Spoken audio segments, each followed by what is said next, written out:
Hello viewers, कैसे हैं आप देख रहे हैं बॉडी पॉलिटिक्स जावेद नाज़रीन। इस वक्त हम शहर के ड्यूब स्टेडियम में खड़े हैं। पश्तूनख्वा अवामी मिली पार्टी के बानी और बरसगीर हिंदू पाक के बड़ी नामवर सियासी शख्सियत खान अब्दुल समद अचकज़ई शहीद की 50वीं बरसी के सिलसिले में उनकी पार्टी जो उनके साहबजादे महमूद खान अचकज़ई लीड करते हैं, उनकी सरकर्दगी में यहाँ उनकी 50वीं बरसी की मुनासबत से एक बड़ा अवामी जलसा मुनक़िद किया गया है, जिसमें आप देख रहे होंगे कि पार्टी के जो कारकुनान हैं वो आहिस्ता आहिस्ता जलसागाह में आने लगे हैं।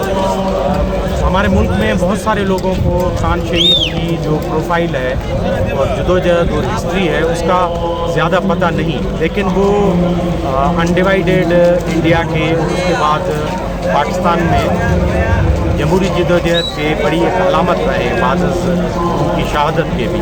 वो पूरे मुल्क में आइन, कानून, साफ़ सुथरी सियासत, वैल्यूज़ और इक़्तिदार की पासदारी रखने वाले एक बड़े फ़कीर मंच सियासतदान थे। वो न सिर्फ सियासतदान थे बल्कि इशाअत का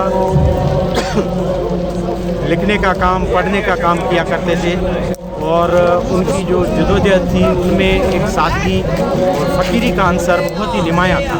ये उस दौर के बड़े लीडरों की निशानी हुआ करती थी कि माशी तौर पर महदूद हालात के बावजूद वो लोग जदोजहद किया करते थे, अपना गुज़र सफ़र किया करते थे।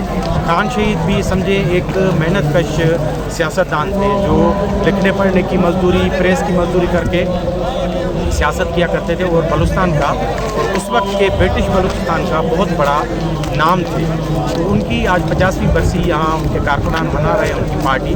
महमूद खान अचकज़ई की जदोजहद पाकिस्तान में जमहूरियत, आइन की बालादस्ती और ख़ास तौर पर वो जो उनका इस्तारा है मज़लूम कौमों की जो यहाँ हुकूक हैं उनके हवाले से एक लैंडमार्क जदोजहद रही है। वो मुख्तलिफ़ अलाइंसेस के सरबराह भी रहे हैं। पाकिस्तान के जो डेमोक्रेटिक अलाइंसेस हैं, ARD है, MRD है, PDM है, उनका बड़ा हिस्सा रहे हैं और उनको लीड करते रहे हैं। और उनका जो नेशनलिस्ट मूवमेंट का खासा ये है कि वो जो मज़लूम कौमों का अलाइंस था जिसको पूनम कहा जाता है, अप्रेस नेशन मूवमेंट अलाइंस था, उसके भी चेयरमैन रहे बड़े अरसे तक। और उनकी जदोजहद पाकिस्तान में माफ़ कीजिएगा बड़ी नुमायाँ रही है आइन के हवाले से, जमहूरियत के हवाले से। और उनके मौक़िफ़ को बड़ा सराहा जाता है क्योंकि वो अपने मौक़िफ़ में ज़्यादा तब्दीली नहीं करते और हमेशा ये मुतालबा करते हैं कि पाकिस्तान में जो छोटी कौमें हैं जिस तरह पश्तून हैं, बलोच हैं, सिंधी हैं, सराइकी हैं, उनको अपने हुकूक दिए जाएँ। उनकी जो ज़बान है उनको कौमी ज़बानों का दर्जा दिया जाए क्योंकि पाकिस्तान उनके मुताबिक इन कौमों ने बनाया है। और जो मौजूदा पाकिस्तान जिसमें हम रहते हैं उनमें उन मशरान की जो अब नहीं रहे, उनके वालिद हैं, बाचा खान हैं, GM सैयद हैं और बाकी लोग जो हैं सरकर्दा, उनकी जदोजहद रही है। जिस मुल्क में आज हम बैठे रहे हैं, जमहूरियत का मुतालबा करते हैं और हम कहते हैं कि आज़ाद मुल्क में बैठे हैं, उनमें इन पार्टियों का बहुत बड़ा कंट्रीब्यूशन है और उन्होंने एक बड़ा किरदार अदा किया है। तो आज उनकी बरसी है, उन हवाले से पाकिस्तान में एक इलेक्शन का समय है, 2024 के इंतखाबात आने हैं। महमूद खान हमेशा जमहूरियत पर एतबार रखते हैं, इसलिए वो मायूसी के बावजूद बार बार इलेक्शन लड़ते हैं। उनकी एक नुमाइंदगी है, उनको बलूचिस्तान में अच्छी खासी सीटें मिलती हैं, वो हुकूमत का हिस्सा भी रहते हैं।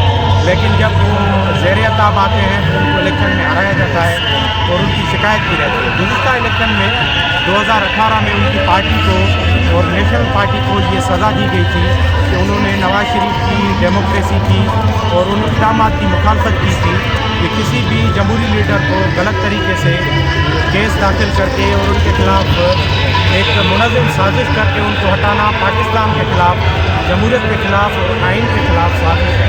तो जब इलेक्शन हुई 2018 की तो उनको बिल्कुल स्क्रीन से और पार्लियामेंटी सियासत से वाइप आउट किया गया, जिसके नताइज बहुत ही बुरे लगे क्योंकि ये अवामी पार्टीज़ हैं और अपना मौक़िफ़ रखती है पाकिस्तान के पार्लियामेंट, पाकिस्तान की डेमोक्रेसी में यकीन रखती हैं। तो इनके हटाने का एक नतीजा ये निकलता है कि वो लोग जो डेमोक्रेसी में, जमहूरियत में, आइन में, पार्लियामेंट में ईमान रखते हैं, उनका जो अकीदा है और उनका जो हौसले हैं पस्त होते हैं।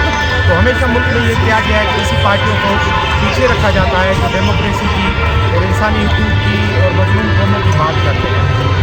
آج بھی محمود خان اور ان کی پارٹی نئے عزم سے 2024 کے الیکشن میں جاتے ہیں اور دیکھتے ہیں کہ بلوچستان کے عوام ان کو کس طرح ریسپانس کرتے ہیں۔ پشتون عوام کے وہ قائد بھی ہیں، ان کے احساسات کو ریپریزنٹ بھی کرتے ہیں، جو ایک نئے موقف اور نئے جذبے کے ساتھ آج کے جلسے میں ظاہر ہے اپنا وہ پالیسی بیان بھی دیں گے جو ان کے الیکشن کے جلسے کا آغاز ہوگا، کیونکہ کوئٹہ جو ہے نہ صرف صوبائی دارالحکومت ہے بلکہ بلوچستان کی سیاست کا بیرومیٹر ہے۔ گزشتہ 2 دن پہلے آپ نے دیکھا کہ پیپلز پارٹی نے بلوچستان کو اپنا مرکز بنایا اور اسی گراؤنڈ میں جس میں ہم کھڑے ہوئے ہیں انہوں نے ایک بڑا عوامی جلسہ کیا جس میں ان کے لیڈران آئے ہوئے تھے۔ انہوں نے بلوچستان کے بلوچ عوام، پشتون عوام اور دیگر جو عوام الناس ہیں، مختلف جو کمیونٹیز ہیں، ان کو یقین دلایا کہ وہ اقتدار میں آ کر پاکستان کے لوگوں کے جو محروم لوگ ہیں ان کے حقوق کی پاسداری کریں گے اور ان کے رائٹس اور ان کے معاشی رائٹس اسپیشلی بحال کریں گے۔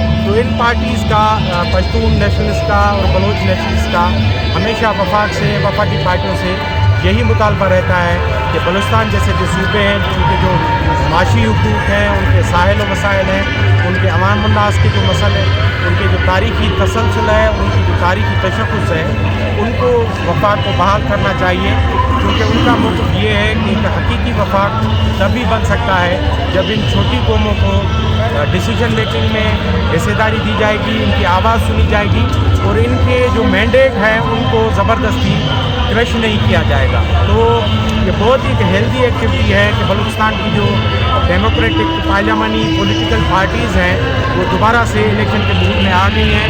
وہ اپنے ووٹرز کو، اپنے عوام الناس کو، اپنے کارکنوں کو چارج کر رہے ہیں اور پشتون عوامی ملی پارٹی اپنے بانی قائد کی 50ویں برسی پر جمہوریت کا، ڈیموکریسی کا، مظلوم قوموں کے حقوق کا آواز لے کر آج اس پنڈال میں شامل ہوئے ہیں۔ ہم ان کے آواز میں شامل ہیں اور ان کا آواز آپ تک پہنچانے میں مددگار ثابت ہوئے۔ ہمارا پروگرام دیکھتے رہیں، سبسکرائب کریں اور اپنا فیڈ بیک دیتے رہیں۔ بہت بہت شکریہ۔